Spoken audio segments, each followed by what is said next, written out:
There's another doctor already sitting in there, and she stands up. So the first words out of her mouth were, "Mr. Burfield, your wife lost a lot of blood."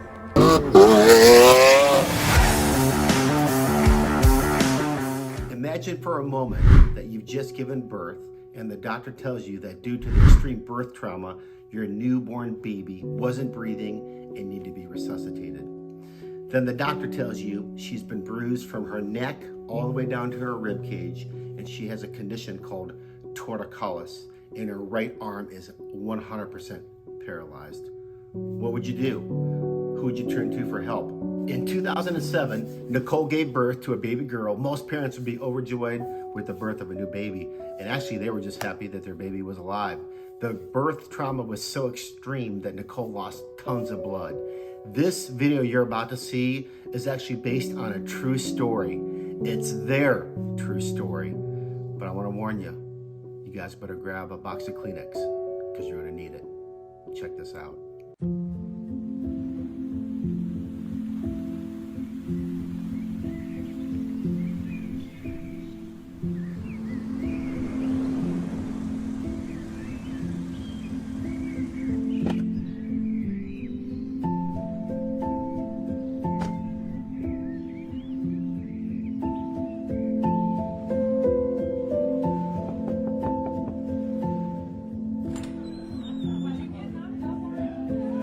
Start from the beginning. Tell me your story. Where does it take place? What's going on? So this took place in March 2007. Nicole was pregnant with our daughter Bailey, and she started going into contractions. And so we were doing, we wanted to have a natural birth. We wanted to bring that baby into the world as naturally as we could, because that's my philosophy on health, you know? So we made our way to the birthing center. We were thinking this was going to be easy peasy. So we went in, and I guess probably about 20 hours into it, the midwife realized, hey, your baby hasn't positioned properly, and you're going to need to go to the hospital. So when we got to Parkland, they came in and they were monitoring her, and the baby's heart rate had reached 204 beats per minute. So they said, hey, look, your wife's running fever, and we're afraid infection's going to set in, so we're going to need to do an emergency C-section. It's a 2-hour procedure. It'll be over before you know it. We'll come get you. So we came back, and when we got off the elevator, there's another doctor already sitting in there, and she stands up. So the first words out of her mouth were, "Mr. Burfield, your wife lost a lot of blood." That was, I mean, as soon as she said that, I mean, I don't know if you've ever had like a lump in your throat, you know what I mean, and your stomach just drops out, but that's exactly what I felt like when she said that, because you just, you know, you just think that somebody died.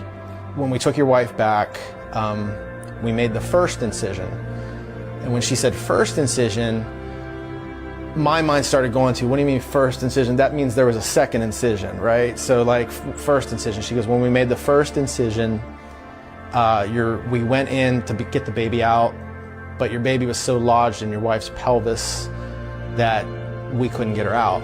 So in order to make more room to work, we had to do a second incision, so we did a T-cut. So they cut her horizontal and vertical. And she said, but we still couldn't get your baby out. So it took 2 doctors pulling on the baby, trying to get the baby out, and we still couldn't get the baby out. So what we did is we took the table and we had to invert it. And the next thing I know, my feet are going up in the air, and I'm like, well, this isn't right. Right. Yeah, I never saw this in the Yeah, movies. exactly. So then 2 doctors come around by my head, each on each side, and each has like a leg, and they're just pulling and pulling and pulling and pulling. And then finally they did get her out, but then she wasn't crying.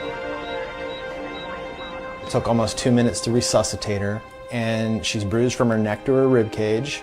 Her right arm is completely paralyzed, and she has what we think is called Toritcollis, and that's basically where there's a lot of just sprain in the neck muscles, which causes a tightening of those muscles, and the baby's head was sitting like this, right? And her foot arch of her left foot is turned out. That's probably due to positioning. So she's probably been stuck in this position for some time. And so her arch of her left foot's turned out, but everybody's okay. And you're the proud father of a baby girl. So I'm waiting for them to tell me somebody's dead, you know, and just to hear that everybody was alive and okay was just amazing. I'm like, well, what do you do for that? And what do you recommend? And they said, well, we're going to recommend physical therapy for her. And if that doesn't work, then the next option is going to be surgery.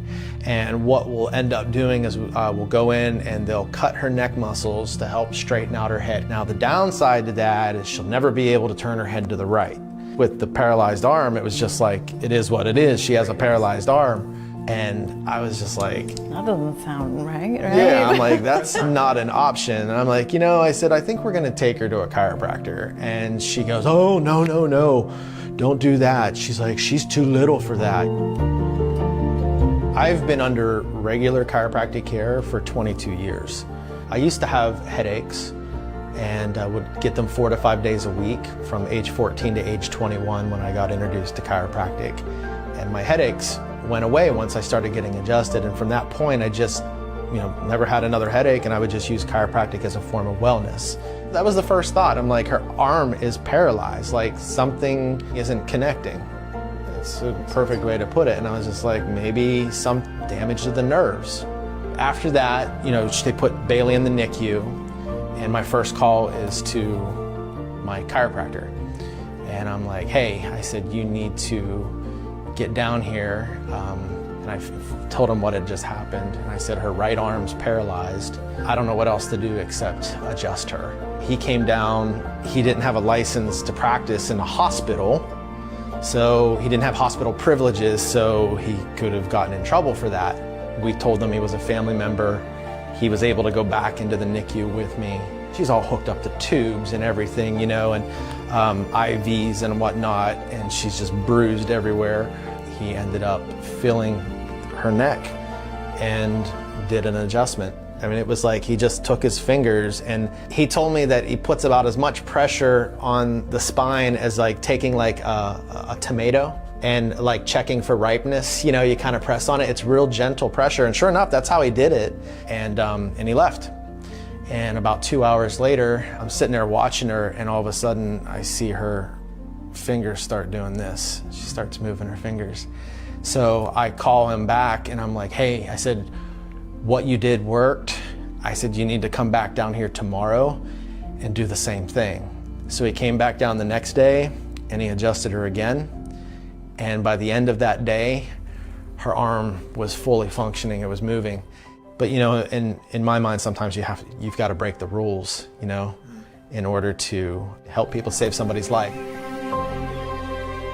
I found a chiropractor in Dallas-Fort Worth who specifically cared for birth trauma babies.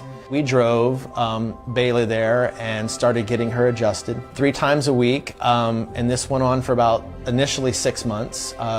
Bailey saw that chiropractor for the first 2 years of her life, but within 6 months, completely healed. Like you wouldn't even know that she had a problem. And the cool thing with that is that the arch of her left foot, like it had turned outward. They had recommended a boot at the hospital. Oh, she'll wear a boot and you'd eventually, you know, move. And the chiropractor's like, she doesn't have to do that. She's like, I can adjust that area. I can adjust the joints in the foot and the ankle.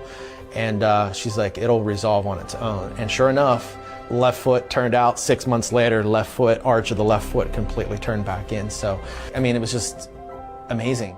Maybe they should have chiropractors in the hospitals. I know, right? Right? Yeah, why not? Yeah.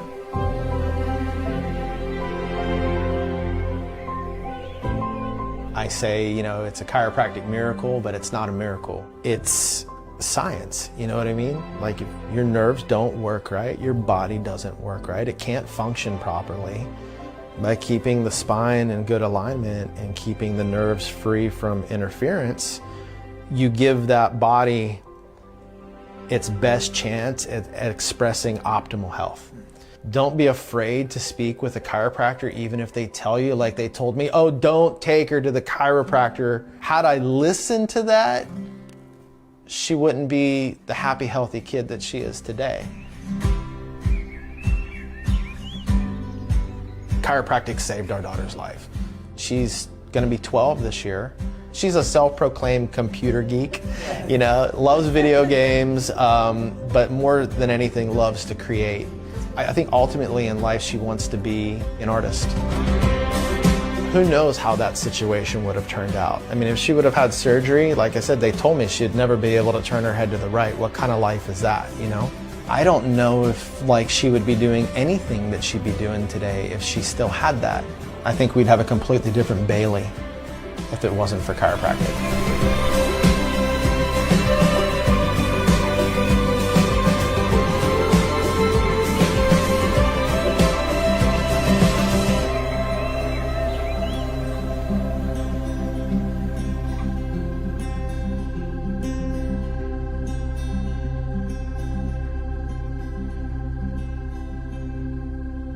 Wow, what an amazing story. Life-changing results through chiropractic care. So, we have a very exciting contest starting next week. What we're gonna have you guys do, our patients, we're gonna have you upload a video, a testimonial video, less than 1 minute long, and you're gonna send it to either Dr. Patrick or I at drpatrickbaker@gmail.com. Again, drpatrickbaker@gmail.com or drpaulbaker@gmail.com. You're gonna tape your video testimonial, you're gonna send it to us, and the winner is gonna receive a $500 gift card. Make sure you get those videos in, guys. Have a great day.